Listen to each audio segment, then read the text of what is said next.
What is up, guys? Here we are, Monster Motivator TV live, coming to you real, raw, and live from San Diego. Beautiful San Diego. We're outside. This is why I moved here from New Jersey. I mean, listen, people say, why did you move here? You don't even have to answer. Interesting, really. Interesting. You know, when I first moved here, I would tell everyone back home, I go, you got to see this place. It's unbelievable. It's paradise.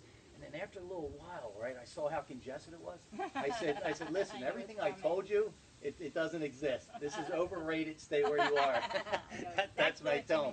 So, guys, we are going to have an awesome show. I'm going to do something a little different today, so bear with me. We're going to try this out. You know I'm the most non-technical guy you know.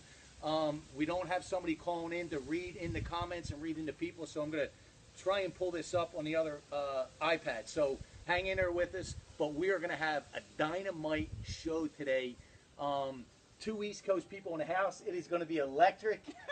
We got New York and we got New Jersey. So Brooklyn. Anything goes, right? This is real, raw, and live. So this is going to be a really, really powerful story. And we're going to take this in a few different directions. And Brenda Adelman is going to introduce herself. And then we're just going to roll with it like we always do. And this is going to be really, really dynamite. The value this lady's going to bring, I can't wait to learn. So, Brenda Adelman. All right. New Yorker. Love it. Brooklyn in the house. Brooklyn in the house, girl. So, introduce yourself and tell us a little bit who you are. Okay. Well, first things first. Should I be looking at you? Should I be looking at anyway, this is just conversation. I am a spiritual being having a human experience. Okay. First like and us foremost, all, right? Like us all. Right. And I moved out here in 1995. Followed my heart at the time. Moved out here. And born and raised in Brooklyn. Born and raised in Brooklyn. Lived in Manhattan. Lived in Austria for a little bit. Wow. After college. Okay. And in 1995, just 10 months after I moved to Los Angeles, my father, whom I adored, really I was like daddy's little girl, shot and killed my mother, who was my best friend. So how old were you?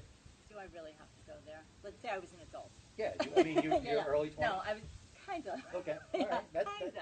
So no, I was an adult, and I had just moved out to be with my fiance and to start a life of my own. And I was, you know, the role in my family up until that time was like the emotional caretaker of my mother and my father. They had a passionate love-hate relationship.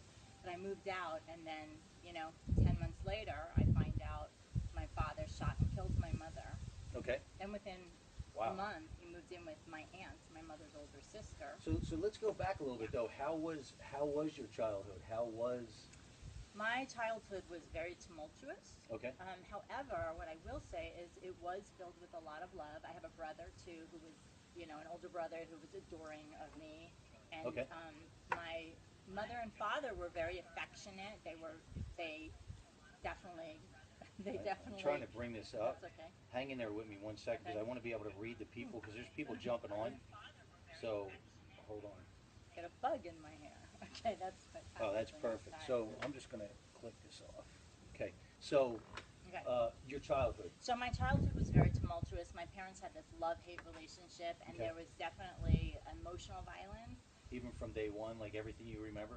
Yeah, like I remember being like 3 years old and remembering them having a very big fight, you know, my father cheating and my mother telling him to get out, and then my father like putting me in the middle of it and like begging me to talk to my mother, like that kind of triangulation that happens in my family. You know what's interesting though, what you said is, you know, obviously this is very toxic, right, as you know, and growing up in that world. But you said something earlier that you said you were daddy's little girl. So that's interesting. That I'd love to interesting dynamic. Well, yeah, because it is, right? How did that happen? Well, what I will say is there was a lot of love.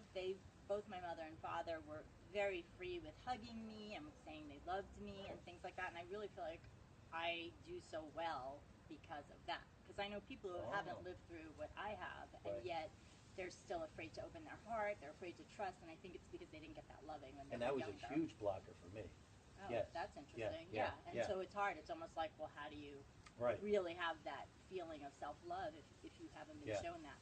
But the reason I was Daddy's little girl, and my mother was my best friend. Like, I loved her. Wow. She was quirky and Yes. kooky and spiritual, and took me all over the world with her.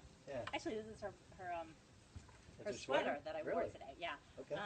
But the reason I was Daddy's little girl is not only did he adore me, you know, and it was like, I looked like him, and Were all you this the other only stuff. child? I was his only child. My brother is a stepchild. Okay. That was your Right. blood. Yeah, Right. Okay. Is that also my mother growing up? While I adored her, she was very, she could be very high strung. Right. And she could be very, she yelled a lot and things like that toward my father. I know it came from this deep feeling of the relationship not being right, but as a little girl, all I knew is my father's kind of cool and calm and collected, and my mother's so high and low. And so that's why I was Daddy's little girl, and I really had to deal with a lot of guilt after my mom died, because I was like, I should have seen it, and why was I like that? And Like then I did a anything, lot of healing around that. Yeah. So really, your dad became your almost a safe, kind of a safe zone. Well, my mother was safe. No, my mother, it's very interesting because they had this volatile love-hate relationship, and yet I always felt safe. Just between them. Right. And you know, it was hard for my brother too. Okay. And it was a scary household in that with all that fighting, I would like lock myself in my room, and I would play my flute, and I would play with my dolls and stuff like that. But I was never like feeling like I was in danger. But it was only after my mom died that I realized that the whole situation was domestic violence. Like, I didn't realize it at the time. I was part of that. So growing up, did you like school? Did you do well in school? I know you're very creative, right? And that's what we have in common. Yes, right? Very creative, right brain. I did. I loved school until I did really well until I hit my teenage years, like 15, 16. The boys. Out of control. The boys, exploring with drugs. I went off the rails because my parents were fighting so much. My brother was already out of the house, and nobody was watching me, and I really feel like it was my call. Like, can't someone pay attention to me? And your escape, in a way. It was my escape, but I feel like what I wanted was them to notice, and they didn't notice because they were, my mother was off doing her thing, my father was off doing his thing, and I'd be off doing drugs, and just doing your thing. And that was all through high school? No, actually. So when I was 15, thank God, or 16, just turning 16, I ran into some old friends that I had gone to grammar school with, and it was a big family. The Rappaports, shout out if they're listening.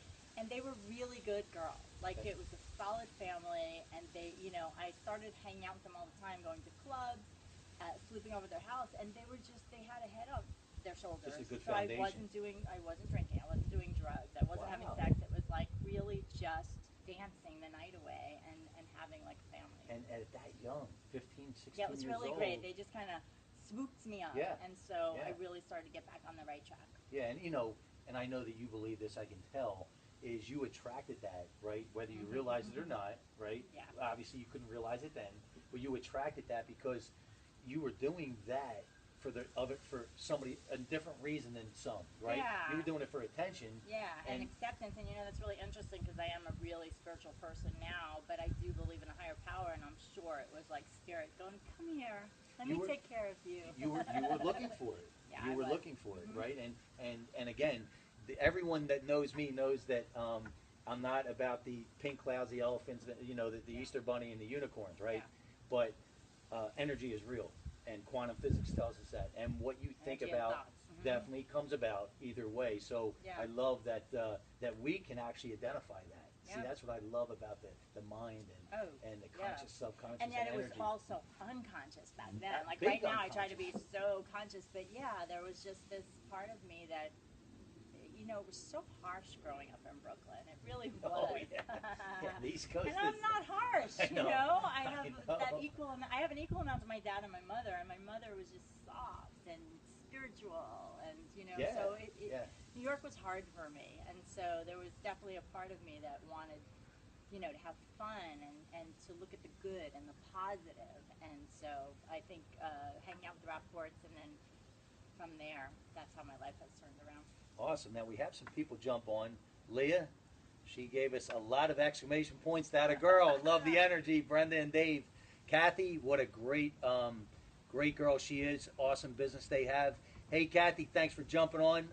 Kelby Dixon, Monster Motivator in the house. Absolutely. We are going to bring the heat. No holds barred. That's right, Kelby. He knows us. Elizabeth Brown, great girl. Hey, Elizabeth. Kelly jumped on. Kelly Fitzgerald. She's the one who hooked us up, right? My book publisher. Awesome girl. Lori Curran, great girl. Beautiful smile. Leah jumped on. Lisa James. Do you know Lisa? I'm not sure. Okay, I got connected through a lot of this crowd right now from Kelly. So it's all that. She was my book publisher. Okay. So Lori says hi. Lisa says hi. Energy is real. We keep it real. This what you see is what you get. What you see is what you get. So now let's say you're getting into your late teens, early 20s. Where are you at now? I went to college. Okay. Let me see what a defining moment. And where were you? Were you out of the drugs then? And all that I was. toxic 17 stuff? was like the last bit of that. That was it. That was it. Kind of. I went through the same thing, right? I got introduced. I was always hung around with the older crowd too, right? Mm-hmm. So I was always an athlete.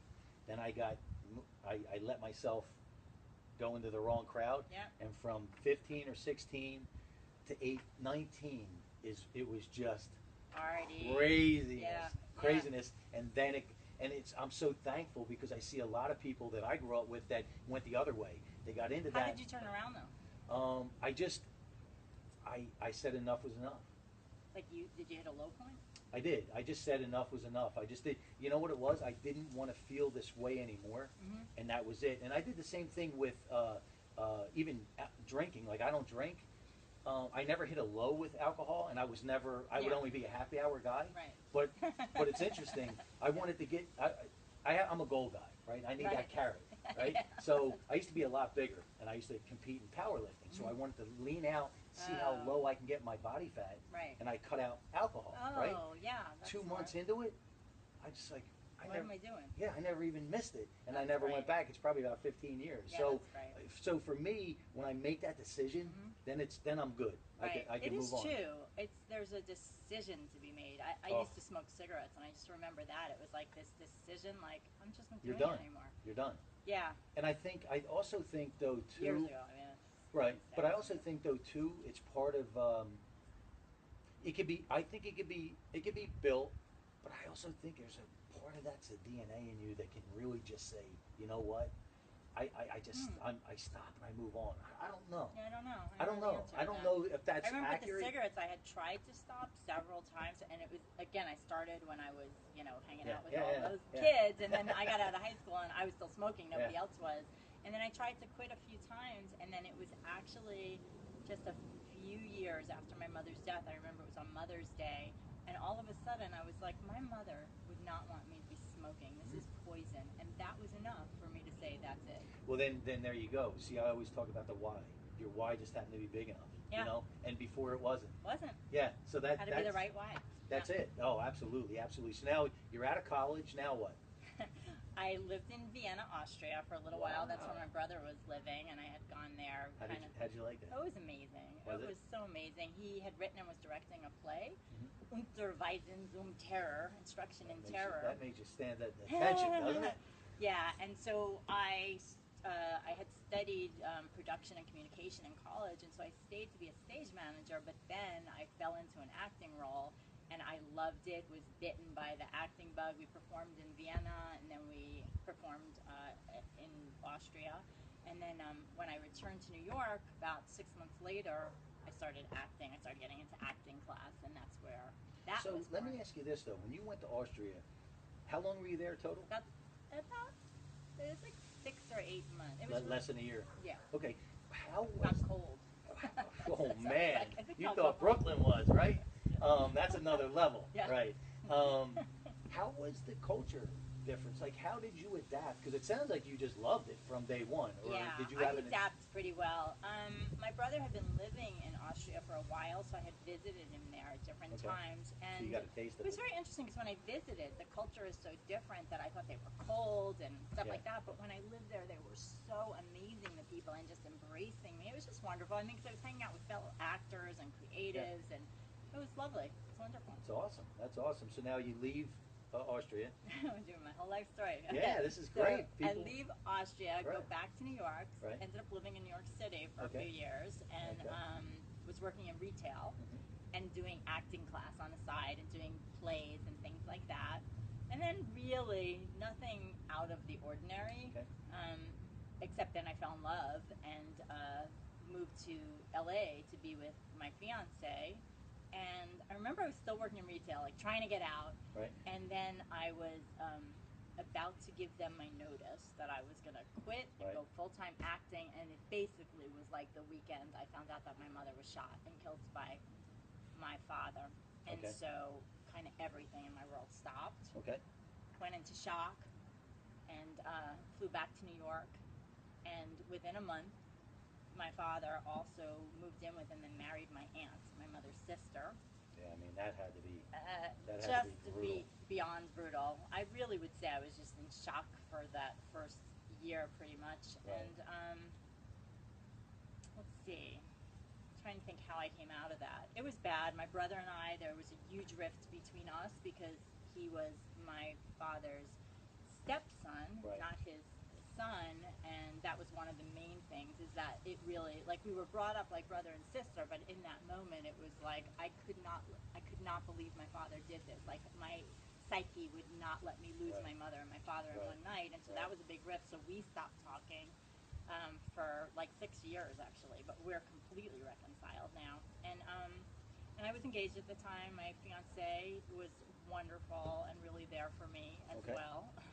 I believe he's a Facebook friend. So really? shout out to him. You know what? That's interesting. Me and my ex-wife, we were together and married 17 years, and I still, when I go back, I'll stay with her family. That's we're still cool. really That's close. Cool. Yeah, that's we're so still cool. really close.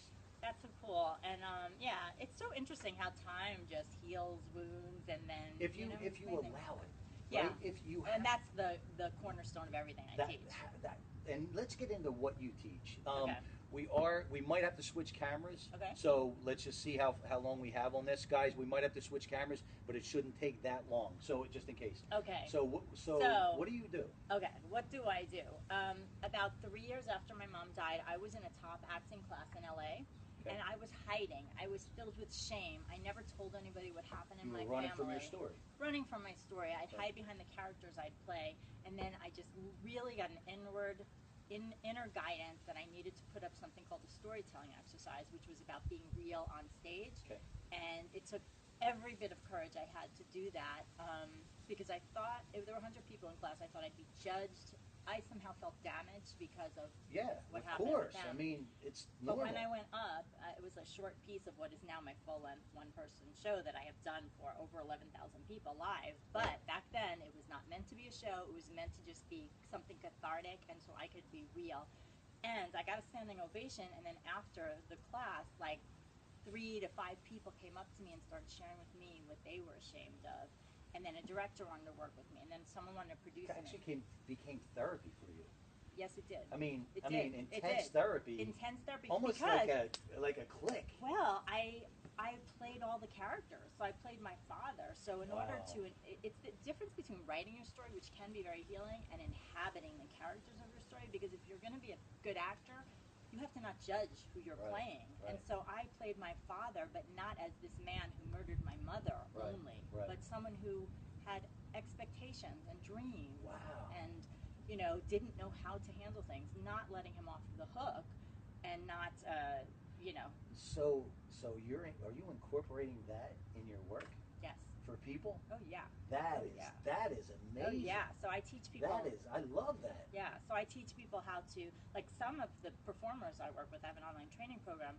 They are performers and they want to do their story on stage. Some people just want to heal from their story, and it's like, okay, well, this is the work to do. But because I went through everything, I mean, I tore up every Bitter, you know, Wow. everything I could learn, I learned. I did everything I could to feel better. I learned how to write, and then I got a master's degree in spiritual psychology, where I learned the tools that I teach now. So I kind of teach that, and my focus is on forgiveness, but mainly forgiveness of yourself, which is, you know, a surprise that people, you know, I had to forgive myself. Well, because it's huge. I mean, it's such a blocker. But I love that you incorporate that. Oh yeah, it's so important.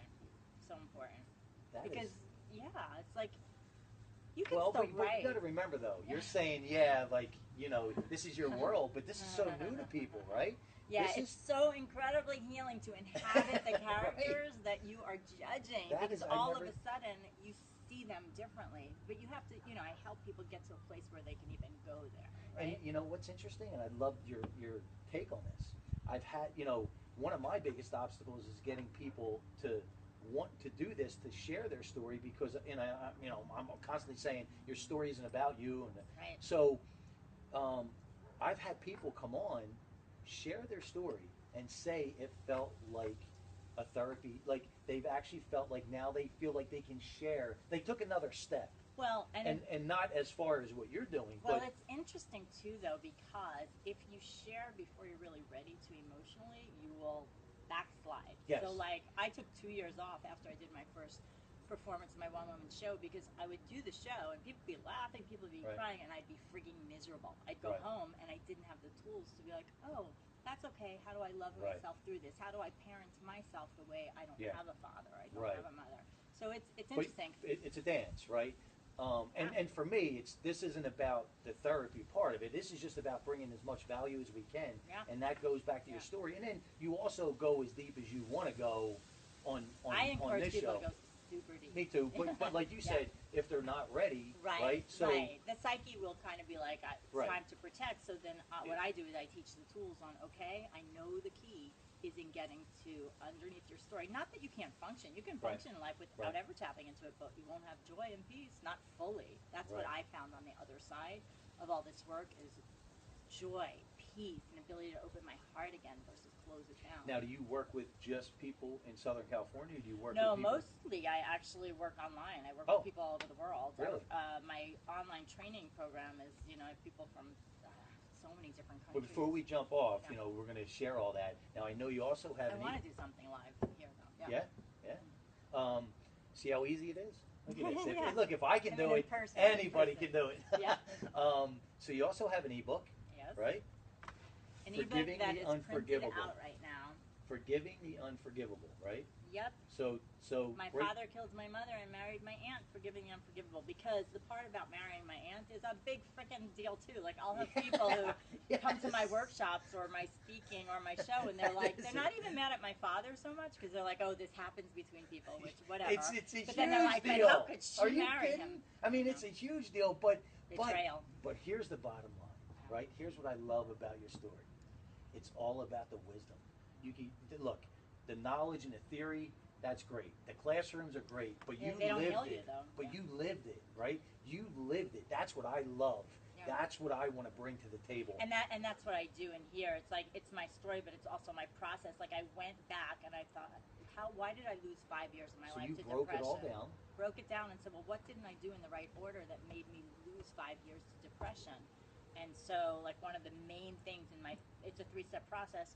One of the main things in the very first step is moving out of denial and into acceptance of what is, and expressing your anger. Because I could not really get to my anger until years later. And, you know, because some people lash out, but for me, I took it out on myself. And you keep it in. Right. And I couldn't, because I defined myself as a nice person, daddy's little girl. And so I couldn't get in touch with that anger. Once I did. How did you do it? It was a process. It's so funny. I was on the phone. I'm leading a class right now, and I was on the phone yesterday, and one of my students said, "But you talked about your rage, that you got in touch with your rage, and I do put that in my one-woman show. But how did you do it, and how long did it take?" And it was like a 6-year process, because it was layer after layer after layer. And so what I hope to do is help people not to have to take all that time. So what I did is I first wrote out a poem. I wrote like. This is really the first step of my healing. Was during one of my sleepless nights, I wrote out like 100 poems in 30 days, and they were raw, and it was like I was writing them in that state between being asleep and being awake, and they were nasty, and they were sexual, and they were angry. They were real. Right, but I would wake up and be like, the next morning I'd reread it and be like, who wrote that? Wow. But it was bypassing my thinking brain, and so one of those poems became the first scene of my one-person show. I wrote it out into 3 characters, me, my brother, and my father, and I was, you know, questioning my father about what happened that night, and he kept lying to me, and I kept questioning, and then in the poem, not in real life, I pulled a gun on him, because I just was like, I took my thoughts of wanting to kill him, like being that angry to him, you know, into the play, and then of course I didn't do it. So that was the first step, was just acknowledging that level of anger, and then after that, I put it up in public, and then after that, I went back. I got a 2-year degree, a master's in spiritual psychology, where I worked on not only my anger toward him, but my responsibility, not in an over-responsible kind of way, but in why am I trying to protect him? Why am I going into denial? And then working on the spiritual level, like actually calling forth his spirit, not his personality, so that I could talk to that part of him. So that was one level. And then after I got, I remember in that school at the very end, they had this, you had this ability to get in touch with your anger. I don't know if you've ever done bataka work. It's where you're basically taking a bat. It's not a wood bat. That would be Brooklyn Days. Right. That's right. That's right. If you owed somebody money, yes. Send the boys over. That's it. No, that's it. I talk about that in my keynote. I don't talk about this stuff. I don't. No, but it's listen. Okay. It's real. So that. It's harsh. Right. Brooklyn was harsh. Listen, East Coast is a different animal. So, but it's like a, you know, but it is a bat of some kind that you're actually hitting like pillows. Like it's really safe, but you're just exhausting your energy out. So I did that, which opened me up wide and let go of a lot of anger. And then still, like a year later, I still was feeling anger toward my dad, and how I knew it is when I would think about him, it would wreck my day. And so I was taking a class at Agape in LA. Michael Beckwith. So amazing. I also have taken silent retreats with him. Amazing. And I was also on a panel with him once when I did my show in Sedona. But so I was in the foundations class there, and we had this final project, and in it, what came to me was a poem, and I really got that if I hate any part of my father, I hate a part of myself, because we are all one. It was a huge shift for me, and so then I was dedicated to really forgive him, not condone what he did, but forgive that energy. So I did a ritual of release, and it's something I include in my One Woman show, which is super cathartic, not just for me, but for people watching. So that was taking a level of responsibility, seeing the world a different way. And then yet again, I always tell people, don't get mad at yourself when it's not done, when you think, oh, I've forgiven, because it's a journey. And I think what catches people is they get mad at themselves and beat themselves up. And it's like, no, that's the exact time you should be loving yourself more and saying, it's, you know, it's like a peeling an onion, it's another layer. And it is a mourning process. There is and I learned that going through my... the counseling when me and my wife got divorced, right? Going through the marriage counseling, it's you're trying to figure out, right? Because this is so new to me, trying to figure out why I'm feeling this way. And she just said, Dave, there's a mourning process, and that took so much pressure off of me. Like that worked for me. That's really true, because what happened is my letting my father go, that ritual, what happened was I did the poem, I realized the oneness, and then I had a fedora hat of his. I had a few, so I took it. I was guided inwardly to go to the top of a mountain in LA. I really felt like there was an angels or presence with me. I said the poem at the top of the mountain, and I threw his hat over. And in that moment, I felt like a weight lifted off of me, and what I was doing was burying, letting go in a ritualistic way of that father I thought would somehow come back, the one I longed for. So it was a clearing. It was a clearing. And what was so interesting is that when he died a few years later, I grieved like a normal kid would grieve for their father. I wasn't like, oh no, I didn't finish what I needed to, because I had already let him go. I love that. That right, because people like I love that. People are afraid to like really have a healthy boundary and not have someone who's abusive to them in their life because they're like, oh, but my parent will die and then I'll feel guilty. I'm like, well, you can actually do a process of release and then release with the loving so that when they do pass, you don't have to feel guilty. You know what I love about that the most personally is, you know, I'm the fear barrier guy. So what do I get asked all the time? What makes you scared? Like, what scares you? And for me, there's not even a second place. I'm terrified of leaving anything on the table. Leaving here with regret. Right. I don't want to leave. So, now remember, a lot of times that is geared towards business and financial and you know that world. But you're helping me. You're tying that also in with your personal life, right? So you know, a lot of times we don't even think about that, right? When you talk about regret, you know, but it is obvious now. Oh my God, the person. But I love that. It is really all one, or at least in my experience, it is. I mean, my life and my business are together, and I've worked with enough people now where I'll work with life coaching, let's say, on forgiving a parent, which is usually a big thing.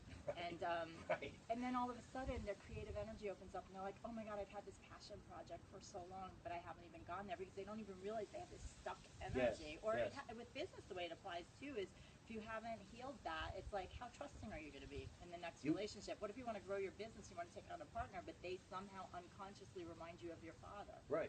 You're right. It keeps, that subconscious just keeps coming back around. And I look at what helps me, and I share this with people, and I always tell people, look, take what works, throw out the rest. Exactly, right? I say the same thing. I'm not attached to anything. I've had people be like, how can you forgive, like, in regards to, like, my mother? I'm sure. And I'm like, I feel I had to forgive her because of the model she set for me of how it was okay to be treated a certain way. But here's the bottom line. You don't have to forgive, but your life is not going to be as happy. Right, and here's also the reality. Yeah. The reality is, your mom, your dad, my mom, my dad, their mom, their dad, all lived to their own level of awareness. Yeah.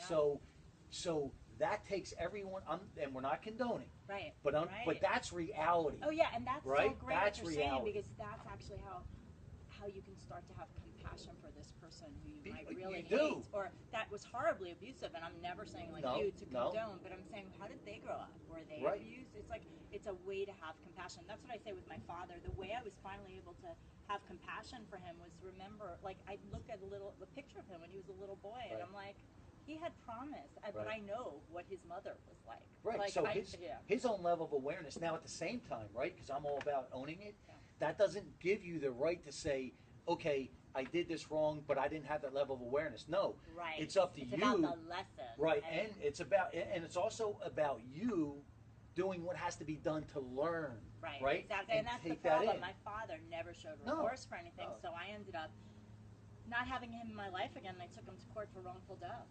But I did it while I was doing the forgiveness process, as I was letting him go, so that I could do it out of love for myself versus hate against him. And let's do this, right? Let's talk about this, and you tell me if you agree or not. Yeah. Right? He had no remorse or little remorse or showed no remorse. A lot of times coping. Well, coping, and also because of being the victim, right? When you're a victim, right? You meaning like he felt like a victim? Yes. I know, which is so crazy. That's the whole bully-victim dynamic. It's like someone's a bully, but that's because they feel like they're a victim, you know. No, because they feel weak. Yes, because they feel weak. Well, so a bully is weak. A bully is weak. So they're overcompensating. I told you we were going to connect, girl. but it's so true, because a bully is the most terrified human being. And then I always say, because I talk about fear barriers in life, the ultimate bully in life is our fear barriers. Right? And the only way to stop a bully is to step up. That's the only way to stop a bully, is to step up. And I want to teach you how to get your lunch money back from that bully. So, listen, it's just, to me, it's the real world.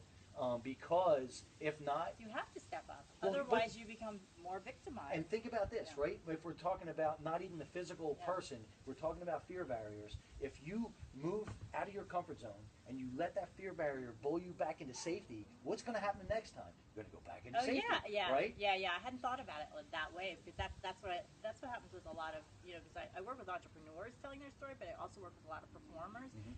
And it happens every time, and it happens for me too. When I jump in visibility, I want to hide, you know, Right. and that's what happens to people, but you can't. Or Right. you could take a day down. I remember hearing, I think it was Gary Marshall speak in LA years and years ago, and he's like, you know, take 24 hours down and then go right back. That's what makes the difference of, you know, are you going to blast past those fears, Yes. or are you going to go back? Yes, further and further? yes, and I also believe it so much has to do with your why. If your why is big enough, it's going to pull you through. When your why becomes bigger than you, Right. you become unstoppable. So I Right. know we have a bunch of people jumping on from this electric show. I love it.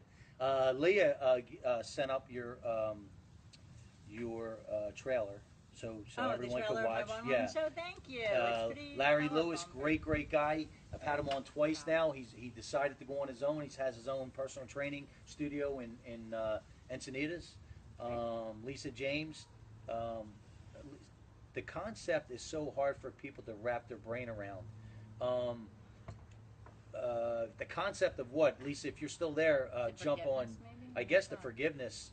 It's hard. It's not easy. Yes, because if it's forgiveness, you know, we're taught we have to forgive, but we're not told why. And I think the biggest misconception people have is that you have to forgive and then somehow let the person in your life if they've shown no remorse. And that's like being like a sitting duck, having someone walk all over you. So that's never what I teach. I think you have to teach forgiveness with setting healthy boundaries at the same time.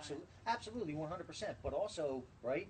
If you can look at it this way, and it's letting go of the resentment you hold with That's yourself. it. That's it, because you're letting that toxic energy go, and they're gonna. If they still don't have remorse, because I believe we live in our own heaven and hell. I mean, we create. Listen, I mean, come on, right? I mean, so they are living in their own hell. Mm-hmm. Not that you want that. No, you have to let go of feeling like you have to punish What do you want to live in? Right, because when I was thinking, oh, my father has to get it. He has to know. He has to tell me something. I need something from him. That was my help. Because that's rewounding myself every time with that thought. So that's the concept of forgiveness. Is forgiveness for you. No question. Because that's all you can do. You have no control over anything else. I think it's just a misunderstanding of the concept. Well, and as humans, and here's the other thing: as humans, we want to control, right? And the universe goes, oh, there's no you control. ain't that big and bad. Oh, right. I think learning that nothing is in my control is probably one of the most significant the hardest thing things. for me as an entrepreneur, you know what it is? It's patience. Oh. Like I am I want everything yesterday. I know. You know, and listen, that's God's time. I know. Lori jumped on. Awesome. She had a few comments on here. Lori, thank you so much. And God is real. God put you with them. Absolutely. We have, Lisa James. Brenda, I am a co-worker of The Path magazine with Kelly and Leah. She's more behind the scenes. She gets it done, right? We need those. Amy. Well, I'm a contributor. Amy Kardashian has an awesome show up in, I was up in LA, and then her main show is up in Vegas. And I want to come back out in November. Hopefully you have an opening. Awesome host. A great show. And you're going to be able to connect with these people when we get off. I just want to make sure. Wade Bloodgood, great guy, great support. He just jumped on.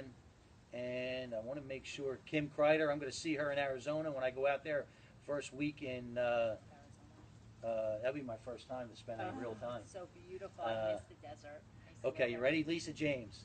The comment was made when she said that if you are angry at someone, she mentioned her father. There's something inside of you that isn't right, that is hard for people to accept and understand. I think it's probably the one that. Maybe it's the oneness that it might be. Tell me that it's.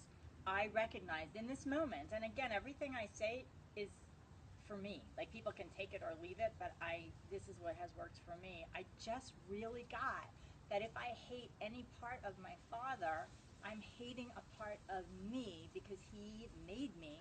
And the thing I realized is what I was keeping away from myself. He was a very big businessman. He was a good businessman. Right. I was keeping away this masculine energy of how I was in the world because I was judging it, like unconsciously judging that energy, that go-getter, because I had so much hatred and anger toward him. And so when I started to realize, oh, I want to let that go. I want to embrace that. I want to integrate my masculine and my feminine, it really is when my show started taking off and my business and things like that. Wow. So, Okay. So I think you nailed it. The comment was made when she said, "If you are angry at someone," she mentioned her father. There's something inside of you that isn't right. That is a hard for people to accept and understand.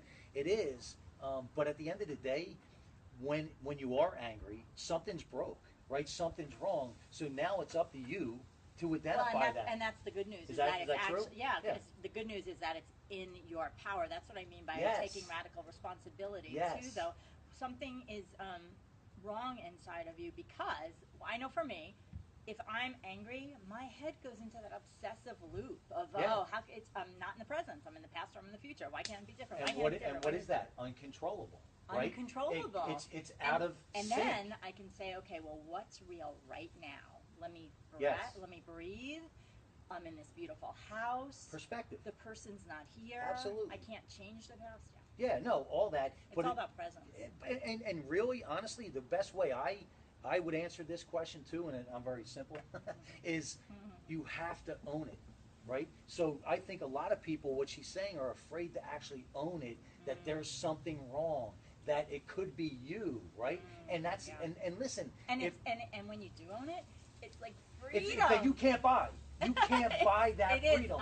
I remember that. I'm so afraid and to you own know it. better than anybody, when you can make friends with your past, what kind of freedom is that? Is that amazing? Yeah, because then I can be present, and the point of power is in the present. I don't have to so, make my decisions based on the past. It's so amazing. Yeah. You know, one of the things for me, being an entrepreneur, so you're an entrepreneur, not everything works out the way No. you want it, right?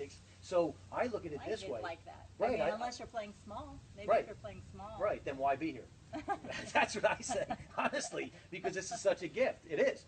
So I look at it this way. If I go down this road and it didn't work out, right, personally or professionally, the way I expected, I look in the mirror and I say, if I died tomorrow, would I regret doing it? And if I said, no, I'm done, I won. That's awesome. I won. Right, that's My awesome. plate is clean. Well, I think that's why it's so important to give 100% of yourself into everything you do. I love it. So that there's no regret. There's no regret. Again, right? Yeah. People say, how'd you get the Monster Motivator title, right?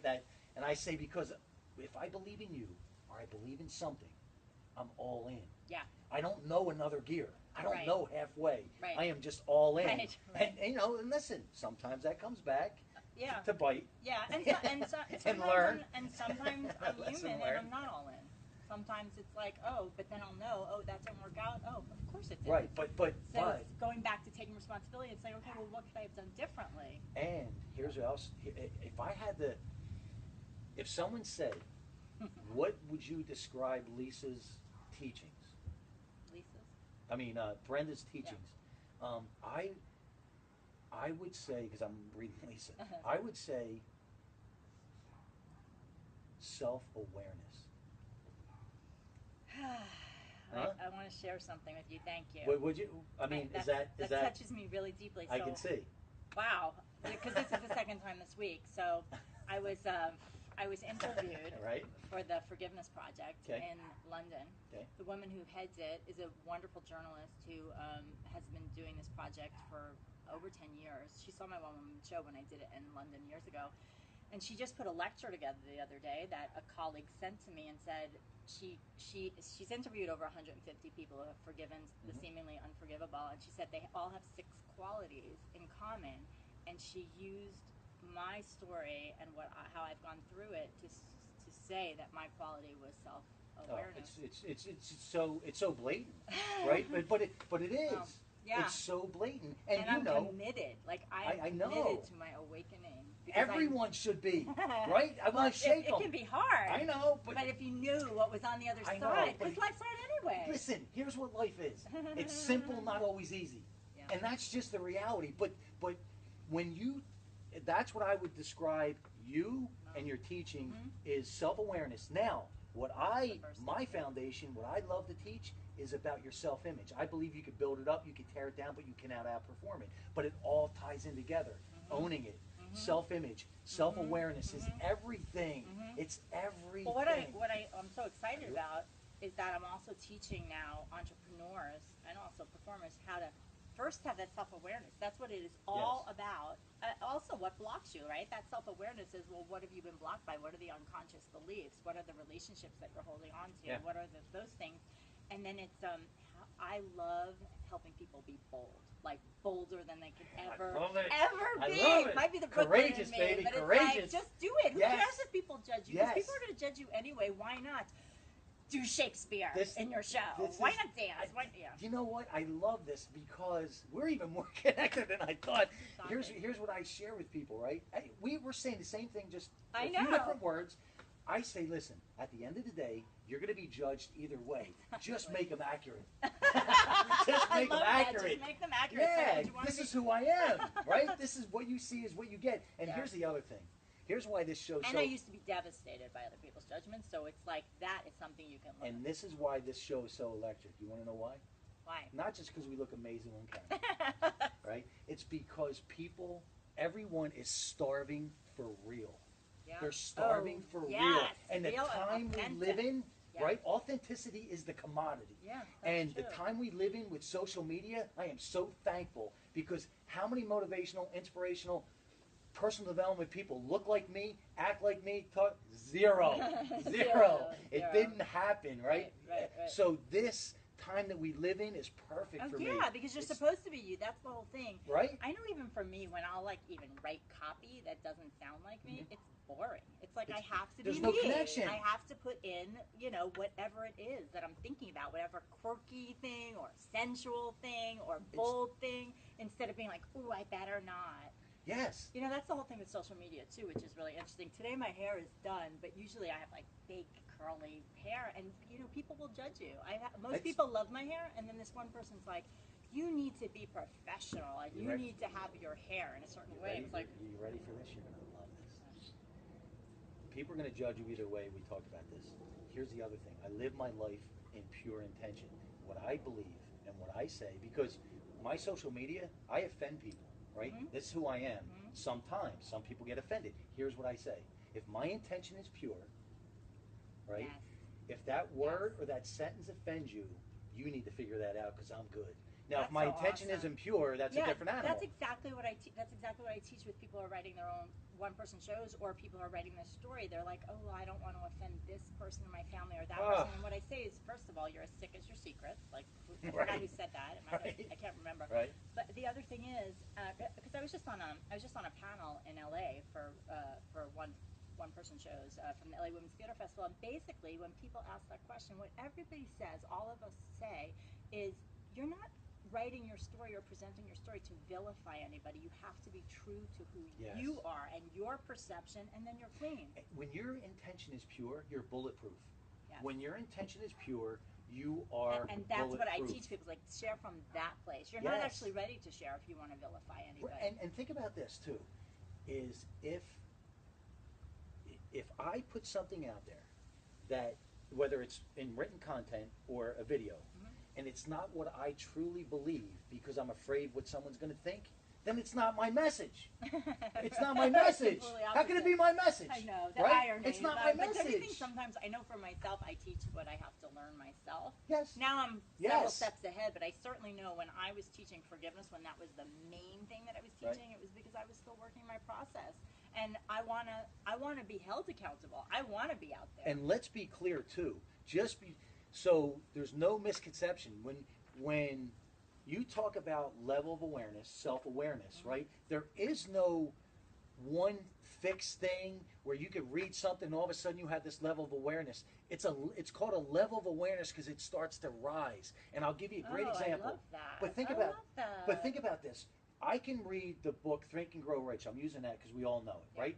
I can read that and I have 10, 20, 30, 40, 100 times, and every single time I get something new out of it, not because someone added something in that book, because my level of awareness rose to accept that. Yes, yeah, that's great. I love that. And one of the books that always does this for me, and it's on my next to my bed. I love this book, and I give it out. Is As a Man Thinketh. Oh yeah, James it's Allen. so great. As a Man Thinketh. It's so great too. It's so classic. It's real though. It's so real. Yeah, I love that. Books have that capacity. And you're talking about self-awareness or level of awareness. I remember the first time I got Power of Now by Eckhart Tolle. I couldn't even read it. And then like 2 years later, I read it, and it was one of the most profound books that I have ever read, because there's an energy in it, but it is also my level. Well, you had to meet that. You had to meet that energy. Yeah. But that's why it's also so great. There's so many motivational speakers. There's so many teachers. Yes. It's like there's room for everybody, because as your level of awareness rises, you're going to attract different people, different teachers. And if you stay with that beginner's mind and see, what can I learn now? You know, yes. I think it's even like a child's mind. Years ago, I took some business classes, and I really didn't get it because my level of awareness wasn't there. Now I'm like just eating things up. You know, I work with coaches that are amazing, but I'm getting it and I'm doing it, versus buying something and thinking that's going to fix me, instead of wait, it's not about fixing me, it's about up leveling. Yes, myself. it's about rising. You have to rise to that new level, right? Yeah. And I love that. Here's the other thing, right? When we talk about struggle, I always say struggle equals strength. The reason struggle equals strength, right? The reason struggle equals strength, and you tell me if you agree, and I know you do, because I could just listen. There ain't nothing that right. It's your story, your struggle is not about, or the goal is not about that goal. It's about the person you need to become to obtain that goal. Now it's about the person you need to become to hold on to that. And if we're going to talk about money, right? So that's why 75%, 80%, whatever that is, of the people that win the lottery substantially, over $2 million, and never had money before, or broke in 2 years, they never had the opportunity to become that person. And life, here's the thing, I always say, life makes the rules. I don't make the rules, you don't make the rules. Life says you got to earn it. And if you're not willing to earn it, you don't deserve it, and you're not going to keep it. Harsh lesson, but true. But hey, listen, that's real. That's real. It's so true, because that's what I find as I'm growing. It's like I just have to keep up-leveling my ability to receive. I have to keep letting go of judgment. I have to let people go that aren't on the same vibration with me. And let them go, right? Because as you raise, they fall away, but it's not your job. So I know. Leah, as a man, think it's changed my life. You know what, girl? I'm going to knuckle that up for you, because one of my mentors years ago told me, Dave, if you read this book consistently, you will constantly grow. And it's so true. That book has changed my life. Not even a question. I'm reading a great book right now, Think and Grow Rich by Pam Grout. It is amazing. Think and Grow Rich. I'm gonna it's amazing. check that out. She has some other bestsellers. And what we'll do when we jump off and we reshare this, we'll share all that information. Alan Dukes, great guy. That is so true. The power of intention makes the difference. It's everything. It makes you bulletproof. Intention is everything. It makes you bulletproof if it's pure. Yeah. And it takes you off the hook. Yeah. And being pure is interesting. Let me just say, because sometimes the ego masquerades as truth. So it's like really knowing the voice and really doing enough of a practice so that you know when it's the ego talking and when it's your higher self talking.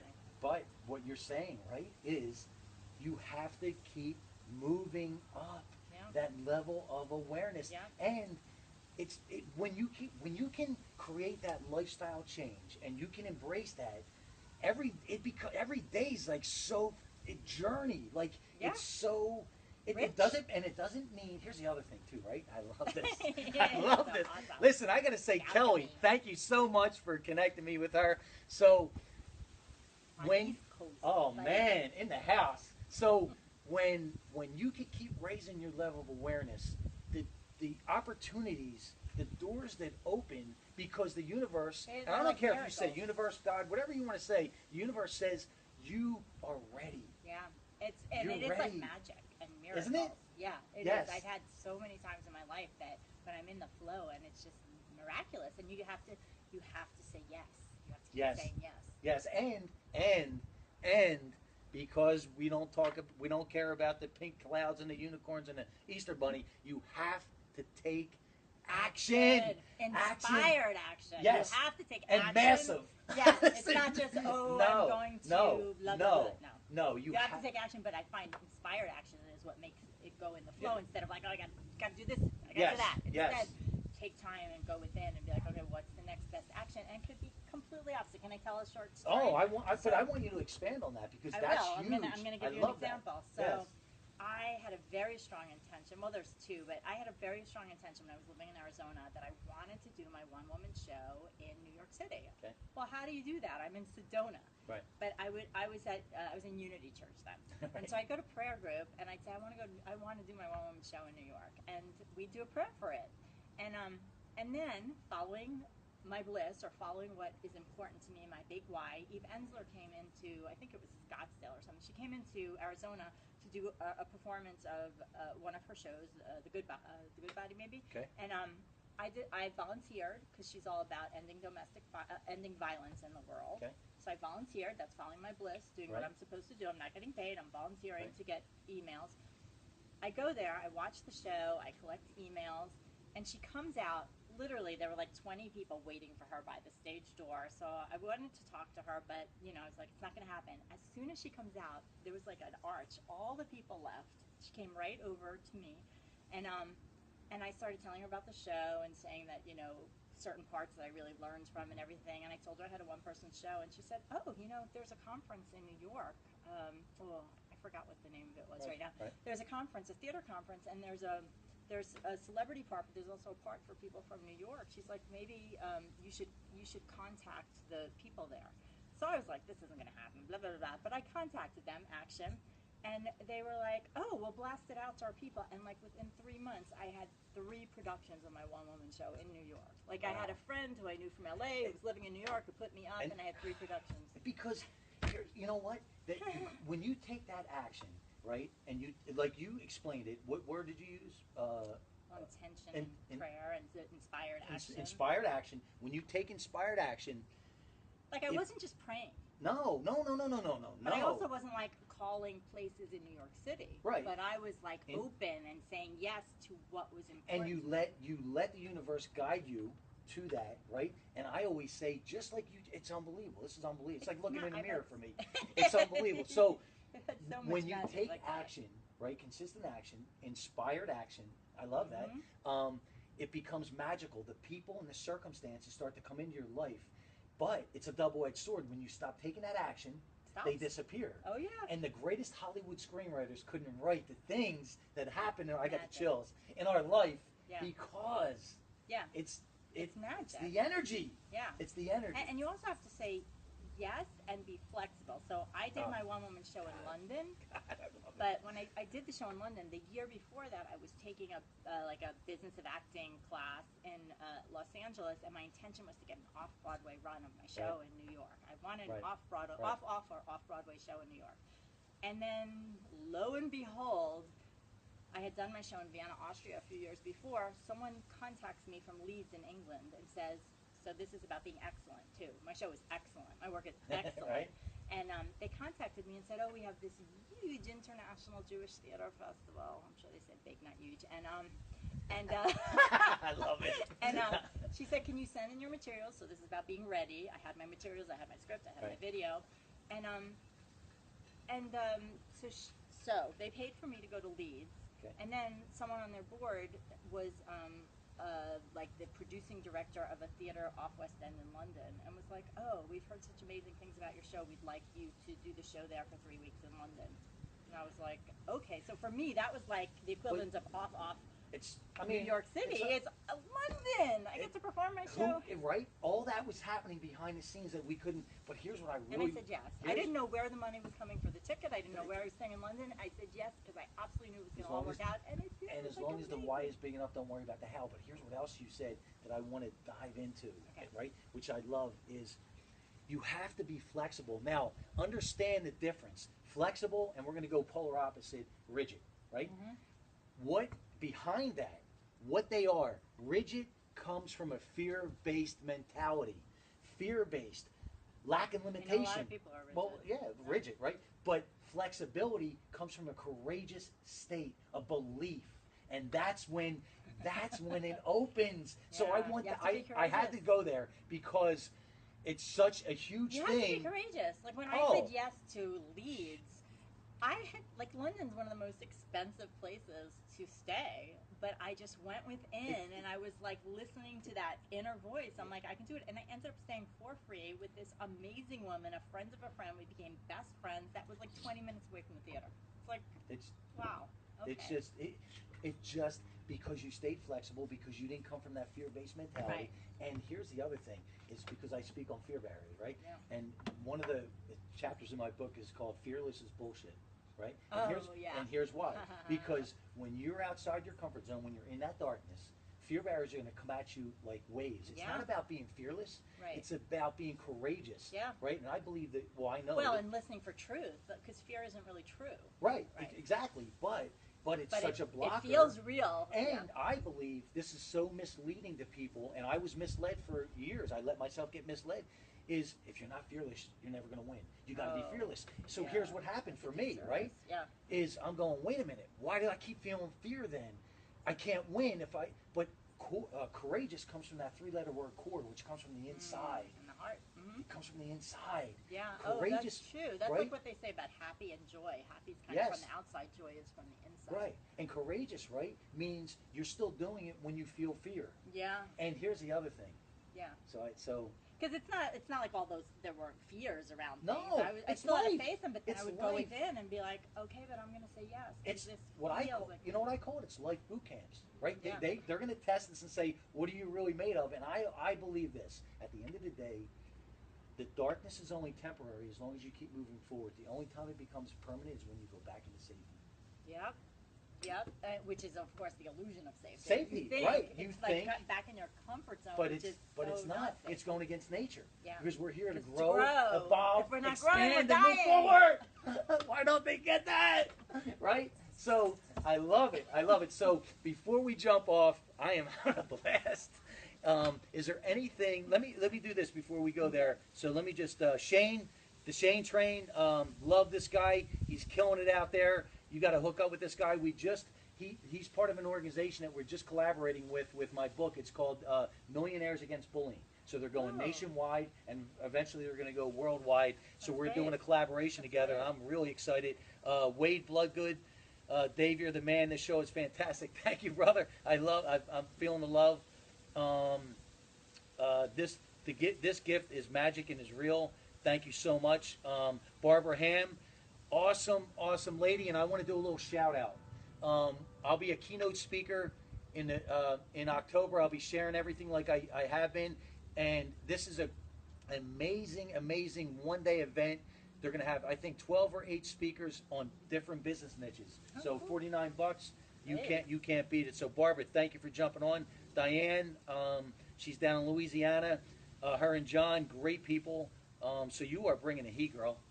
You're bringing the heat. You're bringing the heat. So before we jump off, is there anything that you want to share that I didn't talk about? I did want to let people know how they could get in touch with me. Well, we're going to do that. But is there anything else? I just want to mention one little thing because you talked about Millionaires Against Bullying. I just want to say that I feel like that self-forgiveness and self-love piece is so important for kids that feel like they're bullied, or teenagers that feel like they're bullied, or even 100%. adults that are.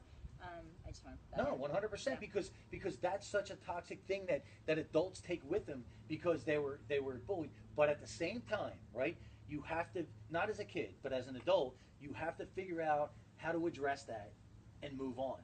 Yeah, because the problem with kids is that they're in a place where they can't really move. Because I've spoken on a panel for like mid school kids, middle school, and it's just so important for them to know that they can, that There's safety. Yeah, and it's hard though for them because if they're in a family where there's bullying and stuff, like just the way, like I don't know, my heart just went.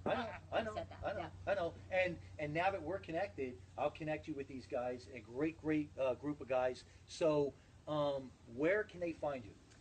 Oh, so many places. My regular Facebook is Brenda Adelman, Adelman. My website is forgivenessandfreedom.com, forgivenessandfreedom.com. And I have a free opt-in that's really great. I think it would go along with this. It's, what is it? Tell your story, heal yourself, create more wealth. And it's a 3-part video training series. And I think it's at forgivenessandfreedom.com/free training. Okay, and don't worry about that because when we go to reshare this, Brenda's going to share all this information with you to make it so much easier. And for some crazy reason, if you can't get a hold of her, now I know where she is. Just get a hold of me, and I will put you in touch. I know where to find her.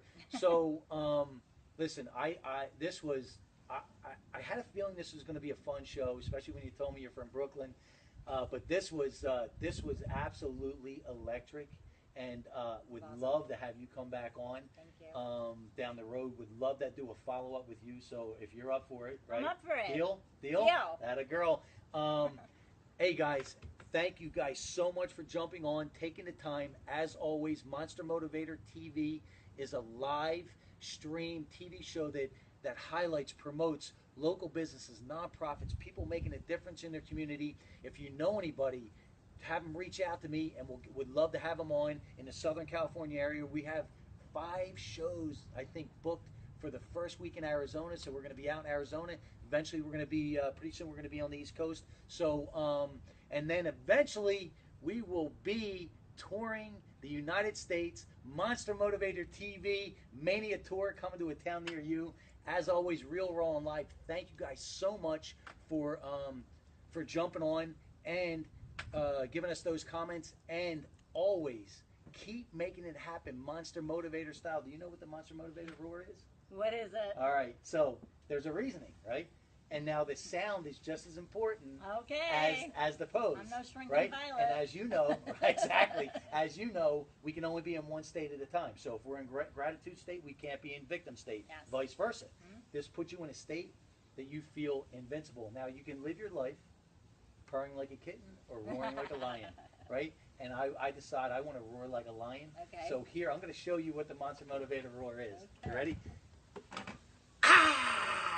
It Okay. puts you in that state. You even woke up the cat. Okay. You ready? On 3. 1, 2, 3. That a girl. How do you feel? Great. That a girl. Let me